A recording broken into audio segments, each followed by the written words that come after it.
like you can't do real estate now, or that real estate's inherently a bad idea, or that it's just impossible to actually transact in real estate if you want to.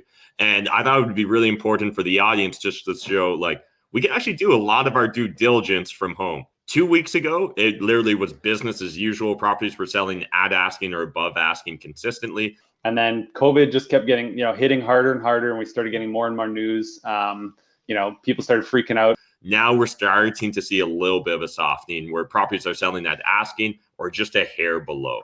You're gonna hit a lot of roadblocks, but it's up to you to decide whether that's going to stop you or whether you're just going to find a solution to that problem. One of my biggest downfalls, and also one of my key success factors, is that I don't really quit. What is up, YouTube? Matt McKeever here. In part 2 of this 3-part video series, Kellan and I look at deals virtually and just show you the process that we have when trying to analyze a real estate deal. Now, because of COVID-19, quarantine, and self-isolating, it's kind of difficult these days to go and look at a property IRL in real life, but that's not going to hold back investors like myself or Kellan from doing deals. In fact, if anything, we want to try and use this to our advantage and lean into it. A lot of our competition might be taking the foot off the pedal at this point because of the uncertainty. For us, we want to double down. So this just means we need to be even more focused on the fundamentals and understand the numbers when looking at analyzing a deal. In this part 2 of this 3-part series, Kellan and I dive deep into the numbers, so let's just get into it. Have you you've probably already eyeballed this, Kellan? Yeah, just quickly, but I haven't been inside of it or anything.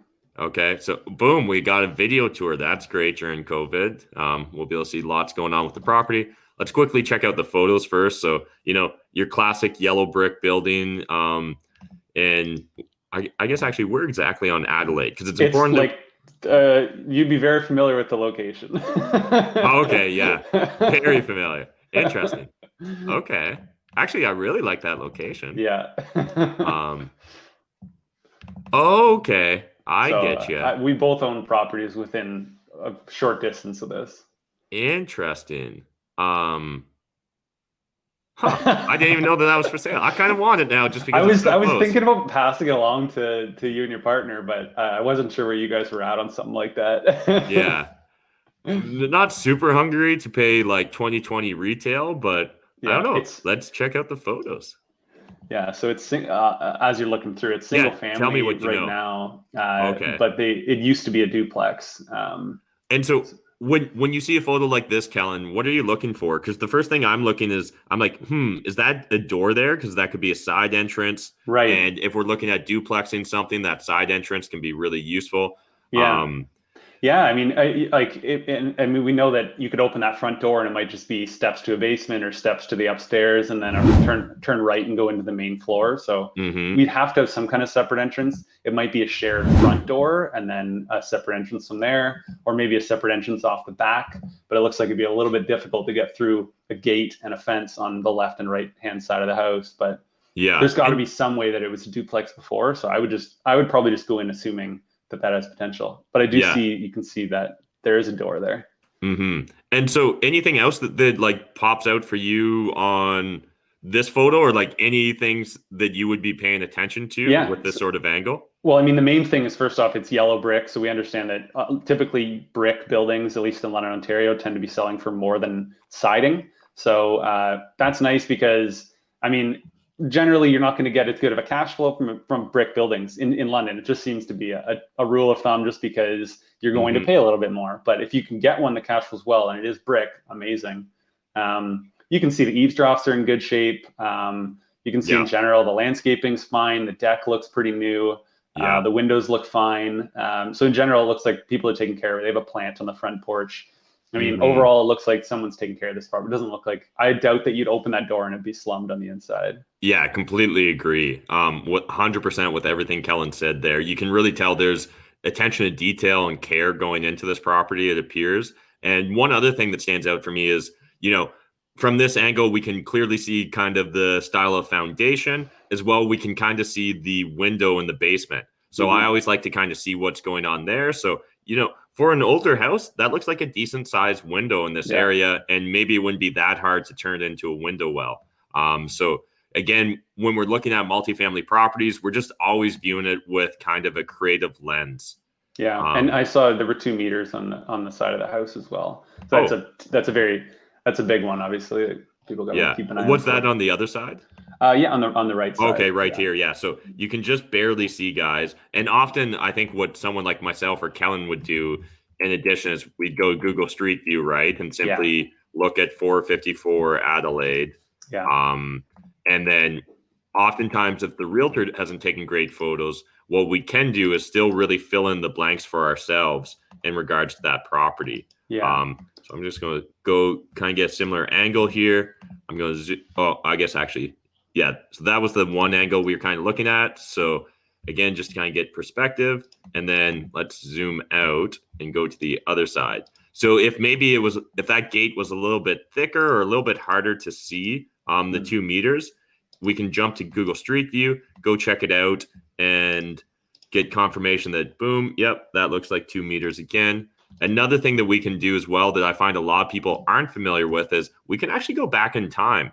And so we can go as far back as 2011, or we can go up to 2019.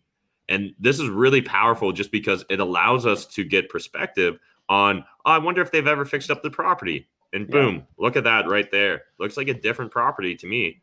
Yeah. And we don't got the fancy gate. I can clearly see the 2 meters now. There's no chance for misunderstanding there. We can see that deck's been painted or like had some tweaks to it. They've added a railing since then. So even small things like that, like why add a railing? Well, to me in London, Ontario, that might be a sign that they've had a recent inspection. So again, we'll get down this path a little bit later in the analysis, looking at like city licensing and permits and things of that nature. But again, that's just, I think where someone like myself or Kellan's mind naturally goes to on properties like this. Yeah.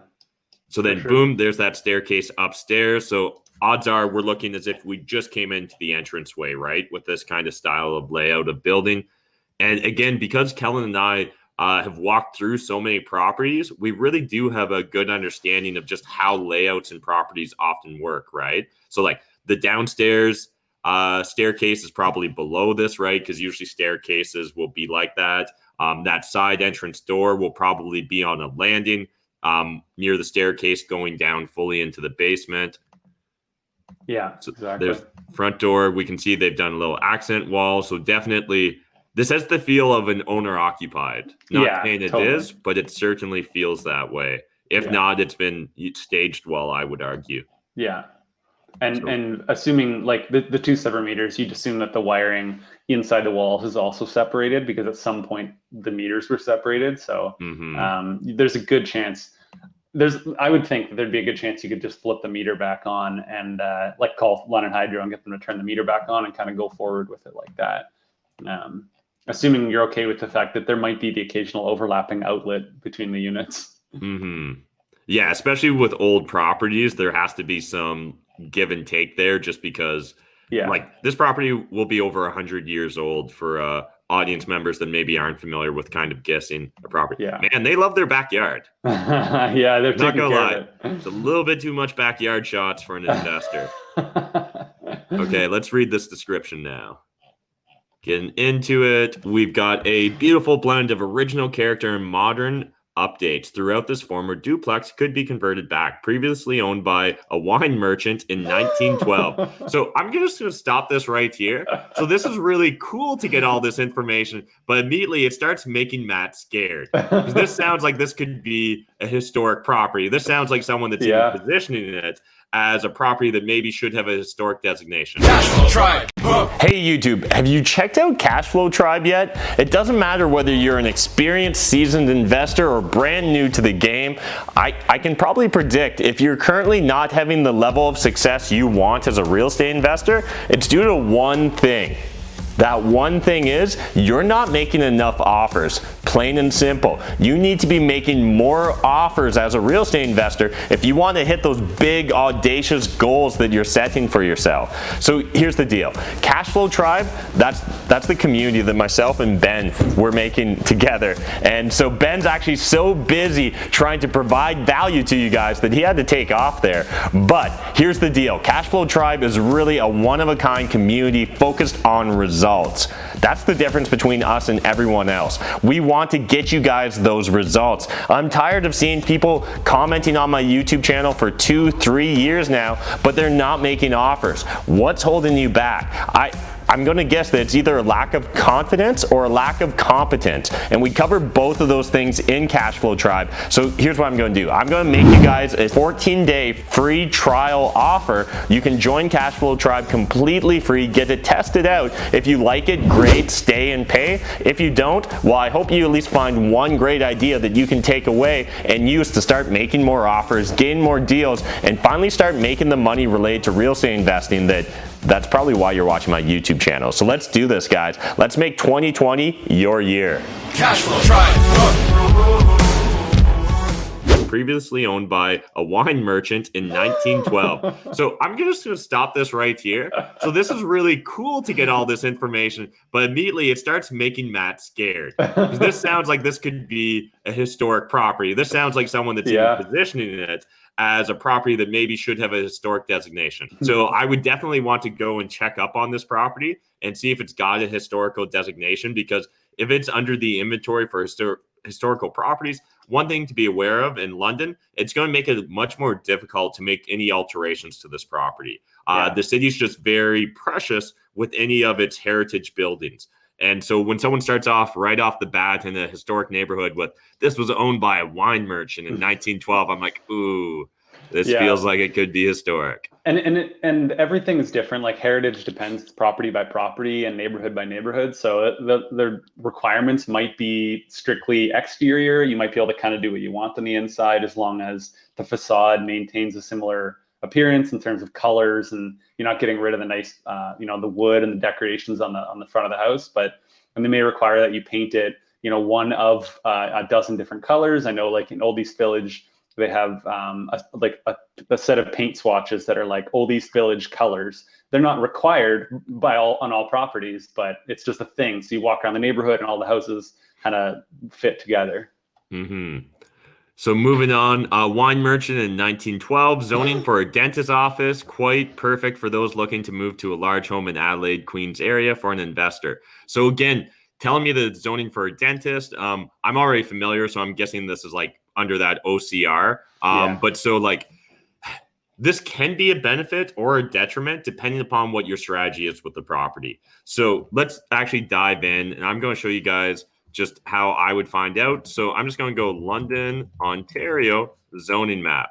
And so this isn't my normal laptop that I use for live streams. So in fact, like, it's not like I've got any quick links or favorites really saved here. This is literally just on the fly, guys. So if you're not in London, Ontario, type in your city zoning map, and odds are you're going to find something that will help give you clarity in regards to a specific property.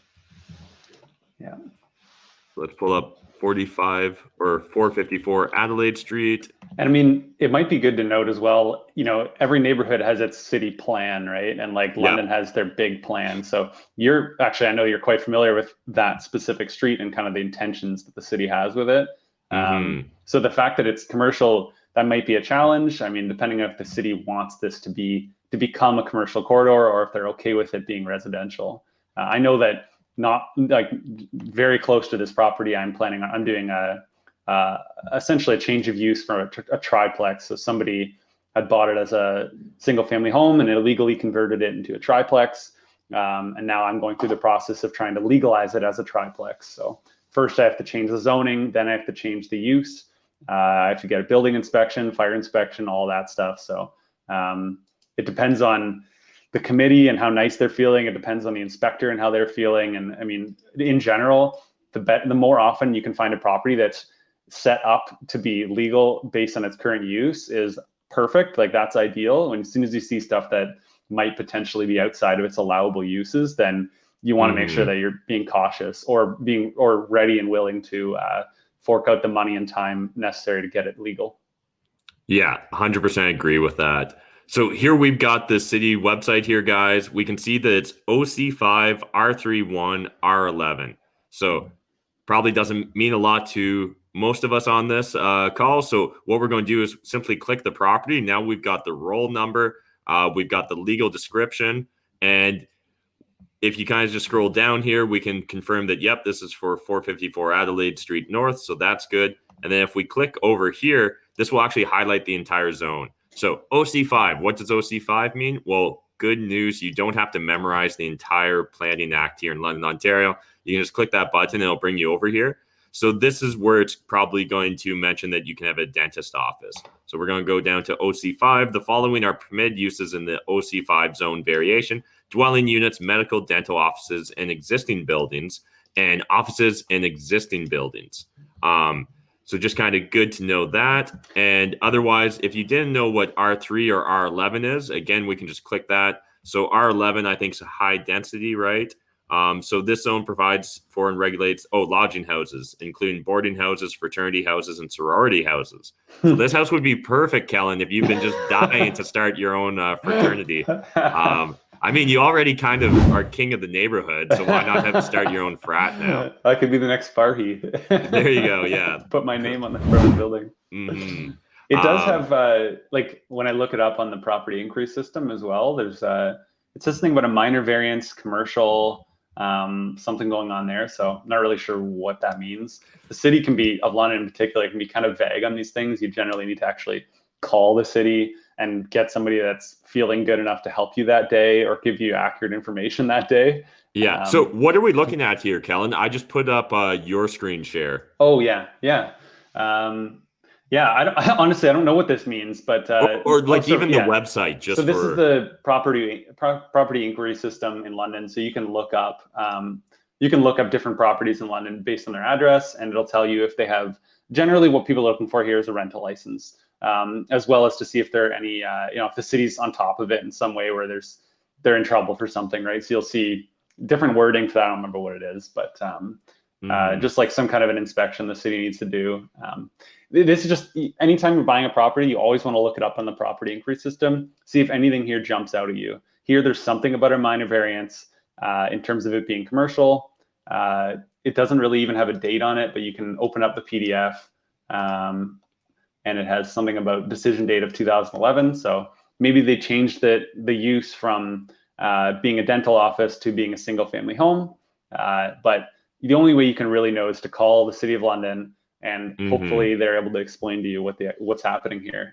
Oftentimes they're not, and you actually maybe need to buy a package from them that has the building permits and all that kind of stuff. What I've started to do recently for anything that's particularly, a property that I actually purchased and I'm planning on actually converting it, changing the zoning or changing the use or doing a minor variance, is I hire it out. That's something that I really actually got inspired by Corey McKinnon, because he's buying that church and he's doing this giant conversion. And it's like, how do you do all that? And like, no one knows how to do all of those things. Very few people know how to do all of the steps involved in that. So you hire the people that do. So you get an architect and you get someone who understands zoning, and you bring them all into your team, you budget for it all, and you get experts that know exactly how to change the use and how to do all of that stuff for you. So I started hiring somebody in order to get a minor variance on the property, because they understand how to sit in front of the City of London, in front of the Committee of Adjustments, and make the pitch. And for instance, I didn't know that if something has two minor variances, like two variances, that it's two or less, it's more likely to get approved than if it is three or more. Interesting. So there's all sorts of little things that it's definitely not a passion of mine. In fact, it kind of stresses me out. So I just rather hire someone who's very familiar with this process. And I think I have a better chance of it actually working out, and I'm happy to pay for that. So if there's something you're not good at, hire it out. Yeah, and that's a really big point I wanted to hit on that Kellan made kind of halfway through that sentence that you may have missed. You budget for it. So what that means is you just literally build it into your numbers. So you make sure that you buy the property right. So you already need to know roughly a ballpark of what that cost is going to be, which means we already need to be talking to the architect. We already need to be familiar with these key team members so that we can get dialed in on what those costs are, so that we can make sure that we're accurately negotiating the purchase price. Way too often I find people think they've got a great deal on a property simply because they bought for 10% below asking.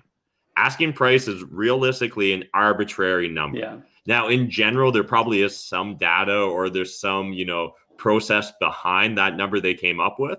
But again, just because you got below asking doesn't mean that you got a good deal. And that's going to be really important during these uncertain, high volatility times, because if anything, in my opinion, what we're going to see have happen is a lot of sellers are going to be very sticky on their price. So they're not going to want to budge whatsoever on their price. But a lot of buyers, just like Kellan was describing himself, who might have been here, a few months ago, all of a sudden they're going to want a little bit of safety net. And if there's more volatility, more uncertainty, that safety net's going to keep increasing. And what we're going to have happen is there's going to be a big spread between the asks and the bids for that property. And then all of a sudden, that's where we as creative investors can really come in. And with our creative terms, with our creative solutions, we might be able to bridge that gap a bit and make a deal actually come together. Mm-hmm. Yeah. All right. So jumping back to this property, do you see my screen? It doesn't. No. Okay, weird. Let's try this one more time. Jumping back. No, okay. Fine. You gotta say it with more enthusiasm. Yeah, okay. We'll try this one more time. I'll refresh the browser and we'll go back. And if you want, I can always jump over to. There we go. Converted dwelling that was converted back, and we were thinking about converting it again. Yeah. It's log conversions. This sentence really tells us that they did the previous renovation with care. You don't want to spend 8 hours diving into spreadsheets on all of these properties if they don't pass the first filter. So if this can't come anywhere near the 1% rule, then it's not worth diving into your spreadsheets, and it's time to move on. Over 1% rule currently. So we haven't actually dived into any of the details of the property, but it says legal triplex. So I would go and verify that on the property inquiry system. Yeah, I mean, for me, like a killer deal would be something that no one would say no to. Well, that's it for part 2 of this 3-part series on virtually analyzing deals with Kellan. If you guys enjoyed this video, smash that like button, hit the subscribe button if you're new to my channel. If you guys want to see part 1, make sure you check it out right here. Or if you want more great videos with Kellan and myself, check out this playlist down here. And until next time, remember, making money is a team sport. There's more than enough money in this world for us to all make it, but if you're not saving it, I mean, like, what's the point? Thanks, guys. Bye.